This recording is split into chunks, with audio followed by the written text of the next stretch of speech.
बागवानी में राख का क्या यूज होता है? मुझे बहुत सारे कमेंट आ रहे थे कि जैसे आप ऑर्गेनिक फंगिसाइड कीटनाशक का बनाइए, पेस्टिसाइड का भी। तो देखिए हम लोग के किचन में ही ऐसा है जिसको हम लोग यूज कर सकते हैं, वो भी ऑर्गेनिक फर्टिलाइजर। आज मैं राख का यूज कर रही हूँ। देखिए बागवानी में देखिए ये है राख। आप इसका एडेनियम में यूज कर सकते हैं, सारे प्लांट में कर सकते हैं। तो ये राख का यूज कैसे करना है, किस तरह करना है, तो इसको दो तरह से कर सकते हैं। या तो आप ऐसे इसको मुट्ठी में लेकर आप स्प्रिंकल भी कर सकते हैं, या नहीं तो ऐसे पानी में देके कर सकते हैं। तो मैं आपको पहले दो तरह से बताती हूँ। फर्स्ट मैं बता रही हूँ पानी में कैसे करना है।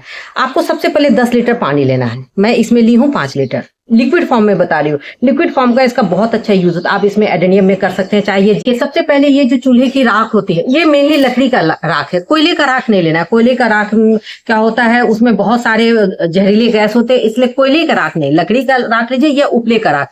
सबसे अच्छा होता है लकड़ी का राख। देखिए इसको ले लेना। इसको पहले आप ऐसे छान लीजिए।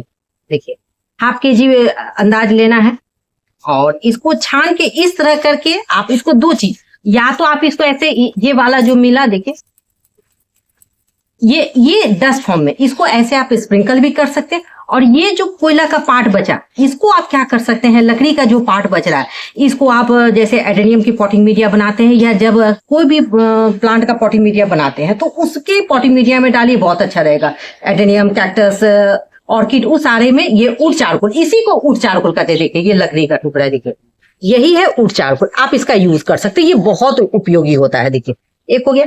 तो एक तो आप इसको स्प्रिंकल कर सकते हैं, और दूसरा क्या है, ये हाफ लीटर पानी में, मैं फिर बता रही हूँ इसका आपको, मैं बता रही हूँ हाफ केजी लेना है राख। अंदाज से आप लिख लीजिए ना, इतना होगा। आधा किलो राख लेना है 10 लीटर पानी में, इसको ऐसे डाल देना है। देखिए और इसको लेके क्या करना है, इसको यहाँ पे जब आप पानी में बना रहे तो इसमें छानने की कोई आवश्यकता नहीं। देखिए आपको इस तरह का बनेगा। देखिए ये काला। तो अगर आपको तुरंत, अगर अभी आपको यूज करना है, तब आप इसको गर्म पानी में डाल के कीजिए। गर्म पानी में राख को डालिए, तब इसका सारा जिसका सूक्ष्म पोषक तत्व न्यूट्रिएंट्स है इसमें आ जाएगा। लेकिन अगर आपको बाद में करना है, अगर एक दिन बाद करना है, तो आप ठंडे पानी में इसका यूज कर सकते हैं। अब आता है कि राख का क्या है। देखिए राख में क्या होता है, बहुत ज्यादा मात्रा में कैल्शियम होता है। कैल्शियम के लिए अगर हम लोग प्लांट में बागवानी में लेने जाए तो हम लोग को कैल्शियम नाइट्रेट या चिलिटेट नाइट्रेट या लिक्विड नाइट्रेट मिलता है, जो बहुत महंगा मिलता है कैल्शियम का। तो ये कैल्शियम का रिच सोर्स है। इसमें आपका 7% से लेके 33% तक होता है। गूगल तो कहता है 20 से 25% तक भी है। तो ये आपका कैल्शियम इसमें हो गया 7 से 33%। पोटास जो होता है वो आपका 3 से 5% होता है। और जो फास्फोरस होता है वो 1% होता है। इसमें मैग्नीशियम होता है, सिलिकॉन होता है, बोरोन होता है, आयरन होता है, जितने भी सूक्ष्म पोषक तत्व वो इसमें होता है। तो अगर हम लोग इस चीज का अगर यूज करते हैं तो हम लोग को माइक्रो न्यूट्रिएंट्स लेने से बच जाएगा, खरीदने से बच जाएंगे। ऑर्गेनिक हम लोग खेती कर सकते हैं। तो इसमें बहुत सारे सूक्ष्म पोषक तत्व होते हैं। अब आता है इसका यूज सिर्फ क्या बागवानी में होगा? नहीं, आपका इसका यूज बागवानी में हो सकता है, सब्जी फसल वर्ग में हो सकता है, फसल के में हो सकता है, धान, जिसमें भी आप चाहिए। अगर आप प्याज लगाते हैं, लहसुन लगाते हैं, तो उसमें बहुत ही अच्छा से इसका यूज होता है। अब देखिए इसको करना कैसे। जैसे सपोज दैट मैं आपको दिखाती हूँ। अगर आप एडेनियम में ही कर रहे हैं, तो अगर एडेनियम में आपको लग रहा है तो देखिए 1 चम्मच, 1 टीस्पून, अभी तो मैं चम्मच नहीं लाई हूँ, ऐसे 1 चुटकी ऐसे ले, 1 टीस्पून इतना होगा। आप एडेनियम के भी अगर आपको लग रहा है कि फंगस हो गया, ये हो गया, तो पॉटिंग मीडिया में आप डाल दीजिए। इसको दे के आप वाटरिंग कीजिएगा। तो देना कितना है, मंथ में 1 बार। मंथ में, मैं फिर बोल रही हूँ, मंथ में 1 बार। और इसको 2 मंथ देने बाद फिर 2 मंथ आप रुक जाइए। इस तरह भी आप इसको यूज कर सकते हैं। उसके बाद देखिए आप पीछे देखिए, मेरा पूरा वो मूंग का लगा है, वो उस फसल में भी इसका यूज होता है। ऐसे स्प्रिंकल करके बहुत अच्छे से चलता है। देखिए यहाँ पर जो मैं ये फर्टिलाइजर बनाई हूँ, तो इसको क्या करना है, रोज सुबह शाम 1 बार इसको ऐसे घुमा देना है। अभी तो ये 5 लीटर है इसमें, और मैं पानी इसमें भर देती हूँ। और दूसरा क्या करना है, जो ये बचा हुआ है मैं इसमें भी हाफ केजी ही देना है आपको। एक सबसे अच्छा यूज का हो गया। इसमें सारे पोषक तत्व, सूक्ष्म पोषक तत्व सारे रहते हैं। आप इसको चाहिए तो आप दे सकते हैं। अब आता है, देखिए इसको रोज 1 से 2 बार ऐसे आप इसको चला दिया कीजिए। डंडे से ऐसे करके चला दिए, 2 दिन में आप इसका फर्टिलाइजर बनके तैयार हो जाएगा। इसके जितने भी पोषक तत्व होंगे राख के, वो सारे इस पानी में घुल जाएंगे। अब आया इसका डोज। तो डोज में इसको कितना देना है, तो इसको क्या कीजिएगा, इसको छान लीजिए। 1 लीटर ये पानी लीजिए और सादा 1 लीटर पानी में दे के आप इसका फोलिज स्प्रे कर सकते हैं, पॉटिंग मीडिया में दे सकते हैं। देखिए मैं अपने बोगनविला में भी देती हूँ तो मेरे को रिजल्ट बहुत अच्छा मिलता है। तो मैं क्या बोली कि आपको जब भी देना है तो लिक्विड का आप यूज़ अगर अपने सब्जी में या फल में कर रहे हैं तो आपको 20 दिन का इंटरवल रखना होगा। और अगर मंथ में आप अगर दे रहे हैं, अगर ये ऐसे राख स्प्रिंकल कर रहे हैं तो देना होगा आपको मंथ में 1 बार। ठीक है, जैसे ये बोगनविला इसमें भी आप दे सकते हैं। तो इसकी क्या करें, किसी भी प्लांट में आप फ्लावरिंग प्लांट में दे तो हल्की सी इसकी ऐसे गुड़ाई कर लीजिए। गुड़ाई करने के बाद क्या कीजिए, ये टीस्पून है, 1 टीस्पून ऐसे लेके दे देना है आपको। बस 10 इंची के पॉट तक, 10 तक के पॉट में आप 1 चम्मच दे सकते हैं टीस्पून। और उसके बाद आप इसमें क्या कर दीजिए, वाटरिंग कर दीजिए। अगर आपके प्लांट जो फ्लावरिंग के लिए अगर प्लांट है वो अगर आपके 12, 14 या 16 इंच के है तब उसमें आप 2 चम्मच 2 टीस्पून आप इसको यूज करना है। देना है कितना है, मंथ में 1 बार। ये तो मैं आपको पॉटिंग मीडिया में देने का बता दी। अब वो जो मैं लिक्विड फर्टिलाइजर उसका आप फोलिज स्प्रे भी कर सकते हैं। हाँ, जब इस तरह की फ्लावरिंग हो तब आप उसमें फोलिज स्प्रे मत कीजिए, आप बोगनविला में भी दे सकते हैं। जैसे देखिए मैं किसी बोगनविला में भी दे रही हूँ। ये मेरा 8 इंची का, इसमें मैं 1 चम्मच ऐसे ले रही हूँ। देखिए ये 1 चम्मच राख लेके तो बहुत अच्छा से चलता है। देखिए दूसरा इसमें क्या होता है, देखिए मैं आपको एक चीज दिखाती हूँ। इसके राख के फायदे में मैं बता रही हूँ, आपको यहाँ पर दिख रहा होगा ये मेरा बोगनविला प्लांट है। देखिए ये इस तरह के काई है। तो जब इस तरह के आ जाते हैं, इसमें मॉसिस आते हैं, तो इस मॉसिस को हटाने के लिए भी हम लोग ये राख का यूज कर सकते हैं। तो अभी बरसात आने वाला है तो इस टाइम में अगर आप इसका यूज कीजिएगा, 1 चम्मच ले लीजिए और इस तरह राख कर दे तो ये जितने भी इसमें मॉसिस हैं वो सब खत्म हो जाएंगे। और जब ये खत्म हो जाएंगे तो क्या होगा, मॉसिस रहता है ना तो इसमें एयर सर्कुलेशन अच्छा से नहीं होता। अगर आप चाहिए तो ऐसे आप गुड़ाई कर सकते हैं। देखिए ऐसे गुड़ाई करके और इसमें आप उसके बाद वाटर दे दीजिए, पानी। तो एक चीज राख को है ना, जब भी कीजिए तो राख दे के गुड़ाई मत कीजिए, गुड़ाई करने के बाद राख दीजिए। मैंने तो गलती से भी गुड़ाई कर दी। तो बस इसको इस तरह, जैसे ये प्लांट है ना, जैसे सपोज दैट आपका ये है तो पहले आप इसको गुड़ाई कर लीजिए ऐसे, उसके बाद राख का कर दीजिए। देखिए तो ये जो मॉसिस है उसको ठीक करता है। अगर आपके प्लांट में कीड़े मकोड़े हो गए हैं तो वो इसको भी ठीक करता है। तो राख एक इंसेक्टिसाइड, पेस्टिसाइड, फंगिसाइड, तीनों चीज का होता है, एक अच्छा फर्टिलाइजर भी है। तो राख में बहुत सारा ऐसा चीज है, हम लोग राख को वेस्टेज समझ कर फेंक देते हैं, लेकिन उसको फेंकना नहीं है। देखिए मैं आपको ये भी बता दी। और देखिए इसका रिजल्ट कितना अच्छा निकलता है।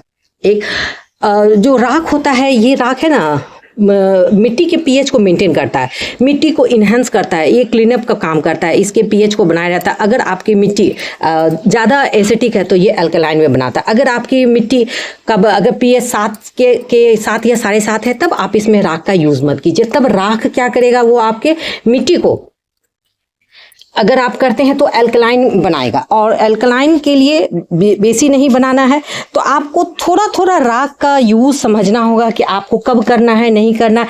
तो राख का यूज़ आप गुलाब में मत कीजिए क्योंकि गुलाब को एसिडिक सॉइल मीडिया पसंद है और राख क्या करता है, इसको अल्कलाइन करता है, मतलब बेसिक करता है। तो आपको राख उसमें नहीं करना। सब्जी वर्गीय में लहसुन, प्याज किसी में भी कर सकते हैं। मैं अपने एडेनियम में भी करती हूँ। तो एडेनियम का रिजल्ट मुझे बहुत अच्छा मिलता है। जैसे मैं एडेनियम के लिए ही ले ली, जैसे ये 1 चम्मच में ले लिए, ये प्लांट है। अगर आपको है तो आप इसके पॉटिंग मीडिया में भी दे सकते हैं। हाँ, अगर आप किसी भी पॉटिंग मीडिया में राख का यूज़ किए हैं तो सेकेंड यूज़ आप कम से कम 2.5 से 3 मंथ बाद कीजिए। बार बार करने से क्या होगा, आपकी जो पॉटिंग मीडिया है या जो मिट्टी है उसका पीएच बढ़ जाएगा और जब पीएच बढ़ेगा तो फायदा की जगह नुकसान होगा। तो आपको कुछ चीज़ समझना होगा कि मुझे राख का यूज़ कब करना। तो अगर आपको पीएच चेक करने का मशीन नहीं है तो आप एक काम कीजिए, एक प्लांट में दे के अगर प्लांट अच्छे से ग्रोथ कर रहा है तब उसके बाद आप नेक्स्ट क्या कीजिए, उसके ऊपर आप फिर दोबारा दे सकते हैं। तो मैं इसका डोज का भी बता दी। आप इसका फोलिज स्प्रे भी कर सकते हैं। अगर इसका आप छान के फोलिज स्प्रे कीजिए तो जो कीड़े मकोड़े होते हैं वो प्लांट से खत्म हो जाते हैं। आप किसी भी सब्जी वर्गीय, फसल वर्गीय प्लांट में आप इसका यूज़ कर सकते हैं। 15 दिन में एक करना है। अगर आप मिट्टी में दे रहे हैं तो मंथ में 1 बार देना है। मुझे बार बार एडेनियम संबंधी भी क्वेश्चन आ रहा था तो मैंने सोचा क्यों नहीं एक ऐसा मैं फंगिसाइड, पेस्टिसाइड आपको बताती हूँ जो घर में फ्री ऑफ कॉस्ट, कुछ नहीं लगता है। सपोज आपके पास राख नहीं है तब आप क्या कीजिएगा, तो आप अगर कुछ लकड़ी है उस लकड़ी को जला लीजिए तो आपको उससे भी राख मिल जाएगा। अगर लकड़ी नहीं है तो गोबर के के उपले या गोईठा जो होता है काउडंग, उसको भी जला के आप उसके उपले का भी यूज कर सकते हैं, वो भी बहुत अच्छा रहेगा। और देखिए यहाँ पे ऑर्गेनिक फर्टिलाइजर मैं बहुत सारा बना के रखी हूँ, अभी भी मेरा अंडर प्रोसेस चल रहा है। मैं इसमें बनाई थी जो ह्यूमिक एसिड और सबसे बड़ा ताकतवर जो DAP यूरिया से भी बढ़कर है, उसका यूज मैं अपने एडेनियम में करूंगी। अगर आप बोलिएगा तो मैं उसकी एक लॉन्ग वीडियो जरूर डालूंगी। और देखिए मेरे एडेनियम हो, चाहे यहाँ पे प्राइड ऑफ इंडिया हो, चाहे यहाँ पर बोगनविला हो, ये लीची हो, देखिए मैं बागवानी करती हूँ, लेकिन मेरे घर में खेती बाड़ी का काम होता है, तो उसमें भी देखिए राख का बहुत अच्छा, किसान भाई बहुत सारे पैसे राख इसमें फंगिसाइड और कीटनाशक में खरीदने में बर्बाद करते हैं, लेकिन अगर आप राख का यूज करते तो फसल में भी कर सकते हैं, धान है, गेहूं है, मूंग है, सब में कर सकते हैं, बहुत अच्छे से चलता है। तो राख का यूज किया जा सकता है। अगर आप गांव घर से हैं तब तो आपको राख आराम से मिल जाएगा, अगर नहीं है तो कुछ लकड़ी के टुकड़े को जला के कर सकते, लेकिन कोयले के राख का यूज आप मत कीजिए। तो राख मोसिस को हटाता है, कीटनाशक का काम करता है, मिट्टी के pH को बढ़ाता है, अल्कलाइन करता है। अगर आपकी मिट्टी बहुत ज़्यादा एसिडिक हो गई है तो उसको ठीक करता है, मतलब मिट्टी को इन्हेंस करता है, मिट्टी की संरचना को बनाए रखता है। और जो एसिडिक प्लांट है उसमें राख का यूज़ आप 2 मंथ में एक बार कीजिए, ज़्यादा नहीं। अगर मान लीजिए सपोज दैट आपके पत्ते जैसे ये मेरे देखिए यहाँ पे ये मोगरा में बहुत सारा पत्ता खा रहा है, जैसे कीड़ा लग गया है, तो इस जगह मैं पेस्टिसाइड्स की जगह इसमें राख का यूज़ करती हूँ। मैं आपको दिखाती हूँ, ये राख ले लीजिए और इस पे ऐसे स्प्रिंकल कर दीजिए, ऐसे छिड़क दीजिए। हाँ, अब ये छिड़कने का काम कब कीजिएगा, तो कोशिश कीजिए मॉर्निंग में 6 बजे के बाद या शाम को 6 बजे के बाद, क्योंकि देखिए मॉर्निंग में क्या होता है, उसमें ना इसमें नमी रहता है, ओस रहता है, तो वो इसमें राख चिपक जाएगा तो कीड़े मकोड़े मर जाएंगे। या शाम में, अगर दिन में दीजिएगा ना तो अगर ऐसे कीजिएगा, देखिए ये झड़ गया, तो आप इसको कर दीजिए, तो जो इसमें कीड़े होंगे वो सब हट जाएंगे। और जो फसल में भी आप सब्जी वर्गीय फसल में भी आप कर सकते हैं, तो उसमें 1 दिन डाल के 2 दिन के बाद पानी का उसमें स्प्रे कर दीजिए, देखिए बहुत अच्छा। तो आई होप जहाँ तक मैं जानी आपको मैं बताई आपको। चलिए मैं आपको मिर्ची में भी डाल के दिखाती हूँ। हाँ देखिए, इस तरह मिर्ची में भी दे सकते हैं। जब इसमें पत्ता मरोड़ की बीमारी आती है तो इसमें आप ऐसे स्प्रिंकल कर इसको छिड़काव कर दीजिए। देखिए अभी तेज हवा में सब उड़ रहा है, तो इस तरह करके आप अपने सब्जी वर्गीय फसल में भी कर सकते हैं। तो इसमें जो कीड़े लगते हैं, जो इंसेक्ट है, थ्रिप्स है, वो सारा इसमें हट जाता है। इसके पत्ता मरोड़ की जो बीमारी होती है वो भी मिर्ची में ये ठीक हो जाता है। दूसरा हम लोग देखिए जैसे इस भिंडी में भी दे सकते हैं। ये भिंडी 20 दिन 25 दिन का हो गया, देखिए इसका पत्ता यहाँ पे खराब हो रहा है, तो इसमें हल्का हल्का ऐसे दे देना।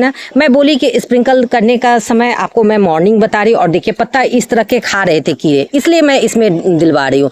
तो आप भी अगर चाहिए तो दे सकते हैं। और देखिए इसमें राख छिड़कने के बाद कितने इसमें कीड़े मकोड़े इसमें देखिए जो है ये इंसेक्ट वगैरह सब हट रहे हैं। नेक्स्ट आप ये देखिए ये नेनुआ है, इसमें भी देखिए कितने पीले पीले रंग के कीड़े लग रहे हैं, तो इसमें भी डाला जाए। तो आप अपने बागवानी में खाने के जो सब्जी के फसल है उसमें आप ऑर्गेनिक फर्टिलाइजर का यूज़ कीजिएगा तो आपको काफ़ी बेनिफिट होगा। और इस तरह के जो पत्ते जो छेद कर जाता है, रस चूसक जो कीड़े मकोड़े होते हैं वो जो खाते हैं, वो राख डालने से क्या होता है, ठीक होता है। देखिए इस तरह के देखिए पीले कलर का उड़ रहा है, तो मंथ में मैं बोली 1 बार डाल दीजिए, बहुत अच्छा रिजल्ट होगा। आप यहाँ पर भी देख सकते हैं, देखिए सारा में है।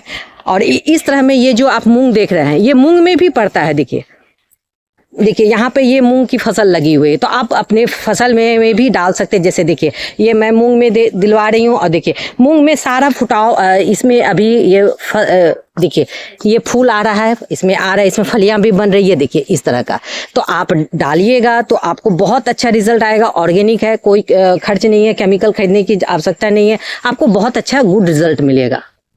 देखिए राख का यूज़ आप बागबानी में भी कर सकते हैं। देखिए ये थनबर्जिया मैं इसमें भी करती हूँ, अगर कभी इसमें कीड़े लग जाते हैं मैं कोशिश करती हूँ करने का, तो काफ़ी अच्छा मुझे रिजल्ट मिलता है। यहाँ पे देखिए मेरा सारा हिबिस्कस है, और अगर मैं दिखाऊं तो यहाँ पर सारा देखिए मूंग है। राख का यूज़ आप नींबू के भी प्लांट में कर सकते हैं, बहुत अच्छा रहता है। तो इसका बस मंथ में 1 बार, और इसके इतने बड़े होने का रीज़न मेरा राख है, क्योंकि मैं इसमें यूज़ कर, देखिए आपको इसमें भी दिखाई दे रहा होगा, मैं इसमें भी स्प्रिंकल कराई हूँ। मैं जनवरी में इसमें फर्टिलाइज़र डाली थी, तो देखिए कितना इसमें नींबू इसमें फ्रूटिंग स्टार्ट हुआ। तो ये कैल्शियम का रिच सोर्स है। जिस प्लांट को कैल्शियम चाहिए, फॉस्फोरस चाहिए, पोटास चाहिए, तो आप उसमें राख का यूज़ कर सकते हैं। ये NPK की जगह आप इसका यूज़ कर सकते हैं। हाँ, इसमें नाइट्रोजन और गंधक नहीं, सल्फर नहीं होता है, बस उसको छोड़ के बाकी सारा इसमें माइक्रोन्यूट्रिएंट्स, सूक्ष्म पोषक तत्व, महापोषक तत्व सब इसमें ऐड होता है।